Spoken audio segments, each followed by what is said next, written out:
Hello. I've been getting on a lot this week. I've realized that I actually do very much like having a video diary. I just have to talk things out a lot. So our son Ivan started basketball today, which was something that he could not wait to do until he turned 4. And he watched his brother Jackson play, and he wanted a basketball party just like his brother had when it was his birthday. And so he, as the time got closer, he was talking about it, he was excited, and then the day of basketball came and he said that he didn't want to do it.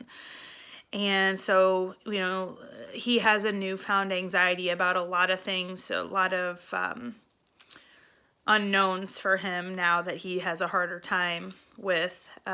So we just said, well, let's give it a try. You don't know if you don't like it yet. Let's just see. And so, walking back in there was the first time that he had been to the gym since his brother played basketball. And so he got his shirt, and as soon as he put his shirt on and his name tag, he said, "Look, Mom, I'm just like Jackson." And I said, "Yeah, you are." And so he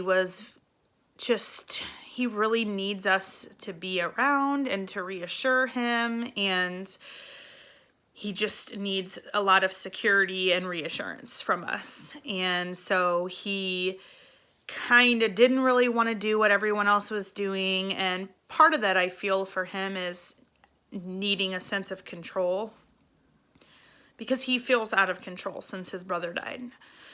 And, he very much can sense my emotions as well as his dad's emotions. And, we were sad. It was the first time that we had been to the gym since Jackson had died. And the last time we were there, Jackson was playing basketball. And so we had a lot of emotions tied up in that. And, kids don't grieve the same way that adults do. They don't sit and just cry for hours and look at pictures and think of memories, and kids just don't grieve like that, and kids show their emotions in other ways by acting out and just, trying to have control. So I tend to really let him stand back if he needs to and see what's going on, realize that he's going to be safe, that everything's going to be okay, that we're going to be there, we're not going to leave him. He has to me, almost irrational fear that he's going to get left. But obviously it's not irrational to him, because in his mind, his brother left and never came back. So it makes a lot of sense that he needs to know that we're going to be there and that we're not going to leave him.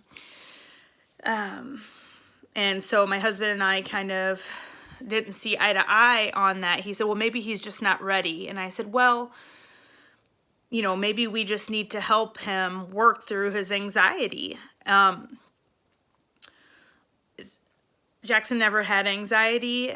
He was very confident, very comfortable in every situation. And Ivan always was too. But his life got turned upside down when his big brother died. So we're learning how to help him, which, if I'm honest, sometimes I do okay at it, and other times I'm really not good at it, because my emotions are just always on my sleeve, and I have a lot going on in my mind, and I sometimes feel like I have a movie going on constantly of thinking about memories with Jackson and thinking about his death and various different things. So it makes it hard to always be at my peak logically and emotionally. And sometimes Ivan just needs a hug. He needs to know that he's safe and that he's going to be okay. And it's not always easy to do that when you're struggling yourself. You have when you lose a child, you never stop thinking about them. And, we were talking to our grief therapist, and, he said that, when your child was alive, you didn't think about him every second. So, there's almost like a guilt sometimes if we're not thinking about him, or if we're not sad, or if we're not, I don't have a long time where I go without thinking about him, but because so much of what I do is with him in the center of it. But in time, I believe that we will learn to feel okay and not feel guilty about not thinking about him or not crying about him all the time. I'm definitely not there yet.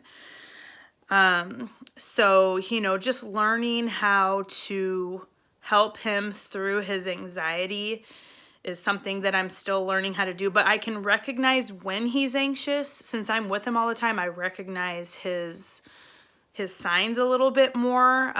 When he's having a lot of fits, he's 4. He can't always put words to what he's feeling.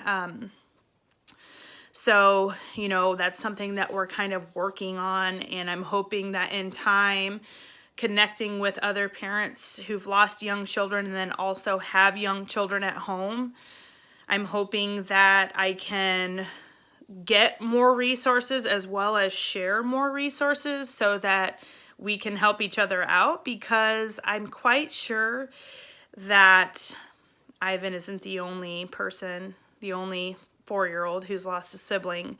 And then now there are things that have remained in his life that we're learning how to deal with. He may always have anxiety to a certain degree, but I really want to try to give him the tools so that he has a healthy way of dealing with his anxiety. And hopefully when he's older, he doesn't turn to drugs and alcohol. I want to do the best I can to give him the tools that he needs. So I'm hoping that in sharing these videos that we can get a conversation going about how you deal with it, or how you see your kid's anxiety, and also for you to realize that you're not alone, that what you're experiencing is normal. My husband and I talk sometimes about what'd the play therapist say? And every time we tell them about what's going on, they say that what he's experiencing is quite normal. So that's all I have for today.